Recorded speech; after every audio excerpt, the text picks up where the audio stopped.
Hello there. Welcome to Billy Ho Sports. Well, beautiful weekend for Breeders' Cup action. It's time to put a bow on what was an epic Breeders' Cup stakes racing.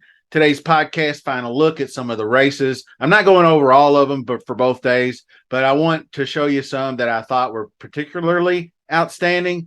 So let me remind you, there's a whole collection of Breeders' Cup videos that I did leading up, 25 or so. So if you want to go back and check and see what I said and see how accurate I was in my analysis, feel free to do so. I always do the same. I go back and look over what I got right, what I got wrong, and see what I can improve on. So appreciate you doing that for me. So also subscribe to the channel if you haven't done so. Smash on that like button for me. Leave me a comment. Tell me what was your favorite race of the weekend and results and whatnot. And so we're going to start with a quick recap on Future Stars Friday. So let's get after it. Friday was a great day for the youngsters. We're going to start with the Juvenile Turf Sprint, $1 million purse.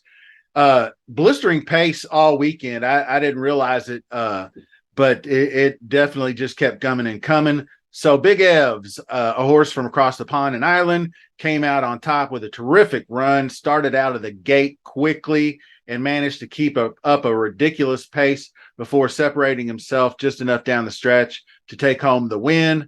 Couple other foreign horses, Valiant Force from Ireland and Starless from UK, completed the 1-2-3 sweep over the majority of Americans. And you'll see this, especially on turf, Breeders' Cups year in and year out, that the Euro invaders are definitely formidable. Next up, Juvenile Fillies, $2 million. I got a video for this one because I enjoyed it. Well, what I said was Tamara was the overwhelming favorite, and I thought I'd try to beat her in my previous video. And she had not been this distance yet. I think the furthest she had been was a mile. I might be wrong about that, but I thought that's what I remembered from my video. But anyway, from the start of the race, she was locked in a heated battle. Oh, just FYI, was the horse that won the race, and they were locked in a heated battle. And just FYI, kept the pressure on Tamara, and she was the leader, but right in that right hip pocket where I love the horse to be. Just FYI, ultimately managed to take the lead coming out of the final turn. And Tamara was pretty much cooked by then. And it was Jody's Pride and Candy in a frantic finish to seal the win for Just FYI. Fantastic race. Next is the Juvenile Fillies Turf, another fantastic race I got video on. And it was one of my favorite races, arguably the most tightly contested race of the day Friday. And my personal favorite, Hard to Justify. You got to believe that. Justify is the sire. Managed to edge out a really talented field. Trailing in second for much of the race, the eventual champ got lost in the mix as She Feels Pretty and Porta Fortuna, along with several other competitors, made a real push for the lead down the stretch. But if you see this down the stretch, this horse gets kind of squeezed out and has to get around the number 13 Dreamfire and does a fantastic job of pushing through, keeping her head squared away and concentrating, and just plowed right through there. And once she was clear, was all the way. And also, if you watch my videos, I always preach on how damn good Chad Brown is with turf horses. Hard to Justify went off at a whopping 9-1. So I cashed in on that one. It got me right for the day and really guaranteed a pretty profitable weekend ultimately. So fun times. Breeders' Cup Juvenile, the big one for $2 million. And this one was a heck of a good race. North America's richest race for 2-year-olds. Dominant performance on the part of Fierceness, who took the lead from General Partner as the pack entered a far turn and only increased his advantage, going off at a hefty 16-1. Fierceness took the lead into the stretch and exploded down the lane. I believe it was a 6-length victory. That win gave Todd Pletcher his 15th Breeders' Cup title and number 7 with the youngsters, showing just why he's the number 1 ranked trainer amongst the 2-year-old crop.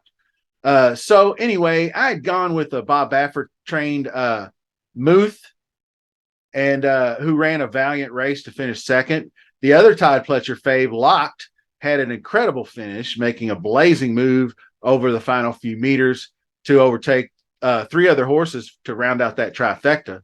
So, as far as Derby Trail goes, it's going to be hard to say, but I can see at least these three starting off the year on the Derby Trail at Gulfstream, Fountain of Youth, anyone. So be on the lookout for that, by the way, because I'm going to be plowing through the Derby Trail from start to finish. So look forward to that. And so on to the next race.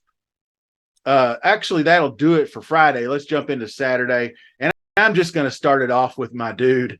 As a big ass fan myself, I appreciated this big ass fan's Dirt Mile, which lived up to the hype and then some. Cody's Wish.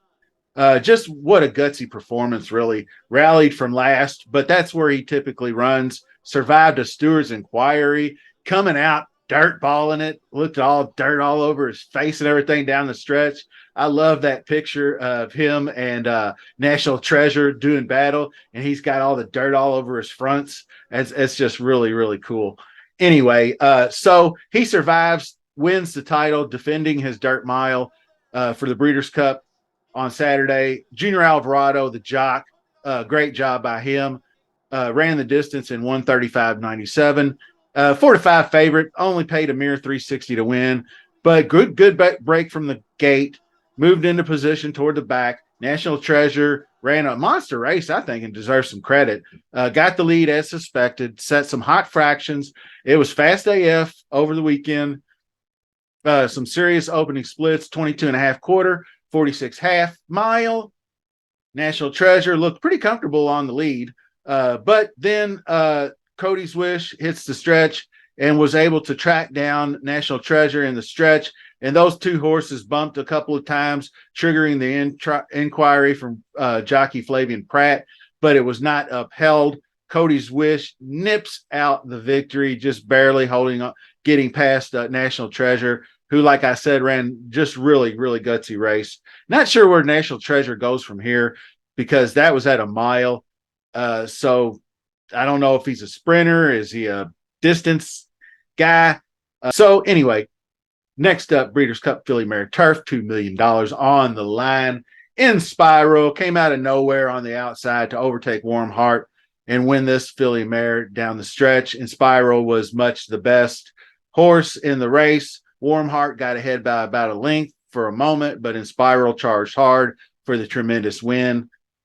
The race that I liked the most over that and more impressively was the Filly Mare Sprint. Goodnight Olive put the kids to bed and said goodnight herself to the field with a great performance that was just looked like a workout. I mean, you can see when she hits the stretch, she's already got the race won and just settles down to a win of nearly 3 lengths, which probably could have been 13 if they would have blown her out any. So the pre-race favorite, even money, so I took it. So I doubled up on that race. The field closed in a bit, but like I said, no serious challenge to that Victor. And just another day at the office for a really, really special filly. Would have been nice to have old Echo Zulu in there with her to see who the best of the best was. But Goodnight Olive was way better than these other. Goodnight Olive and Echo Zulu were on a tier on their own, basically. All right, Breeders' Cup Mile, the turf version, $2 million purse. This was another one that I loved. Master of the Seas. I had been watching this horse all summer long in some various turf races, and I beat him, I think, in the one of the previous turf races with Up to the Mark, but Up to the Mark went on to the other turf. So Master of the Seas, closely contested race. Master of the Seas is a stone closer, was just way back of the pack. But then you can see him swinging wide in the blue, way wide, the furthest wide. As soon as I saw him close the gap early and get into position and hit that turn, I said, here we go. I got this. And then somebody got in his way and he was out of the picture for a second. And then you see him back in the picture. Maj looked like she had the race won, but then here comes Master of the Seas emerged victorious with the fantastic finish. And just watch him mow the lawn down the stretch here, and even had to redirect slightly, like I mentioned, before unleashing this furious rally and got his nose over the wire. But what a chalky outcome of this race, though. I believe the top five finishers were all under 8-1, and it went almost in order, like with 3-1, 4-1, 5-1, right up to the longest fifth place finisher. So, but it was a fun race. Breeders' Cup Distaff was also a fun race. Another pre-race favorite found the winner's circle Saturday. Idiomatic took home the victory. Great race from Randomized on the inside. Late charge from Leda Vida. But Idiomatic and Randomized paced the field, and Idiomatic took control down the stretch for a well-earned victory there. Fantastic race. The Breeders' Cup Turf saw August Rodin snuck through the lead pack on the inside rail before the final turn and found nothing but daylight. And this was where my horse Up to the Mark Sharar, I guess, too far behind. But Up to the Mark looked pretty good. But then once I saw August Rodin on the inside, I'm lucky I hedged my bet because I bet Up to the Mark. But I obviously boxed it in with August Rodin and an exacta, so I did all right there. August Rodin's win was by a length, and that was a seriously good race. Finally, the big daddy of them all, the Breeders' Cup Classic, $6 million purse. Another pre-race favorite earned the victory at the Breeders' Cup, this time White Abario. In the Breeders' Cup Classic, the weekend's main event. Ran just an outstanding race. I might be as good or better than the Whitney, honestly, because he was just right there with the leaders on a really, really hot pace. Much credit due to both jockey Irad Ortiz and trainer Rick Dutrow. And I know Rick Dutrow is much maligned as a trainer with all the suspensions and him getting the 10-year dink. But he seems to be back on the up and up, at least more than he used to. I think he just got away with too much back in the day, and they nailed him. He tracked in third behind Arabian Night, who ran a huge race on the lead, and Saudi Crown for much of the race. Derma Sotogake was hanging in there in fourth. So White Abario took control down the stretch, put away Saudi Crown easily, then pulled away from Arabian Night. It was too little too late for Derma Sotogake, who closed nicely, and who I also, on my previous video, said that he would beat Ushpa Tesoro, who hung down the stretch. So very excellent finish to the race and a great weekend. I hope everybody enjoyed it, and be on the lookout for lots more content coming. Thank you for all the support. See you soon.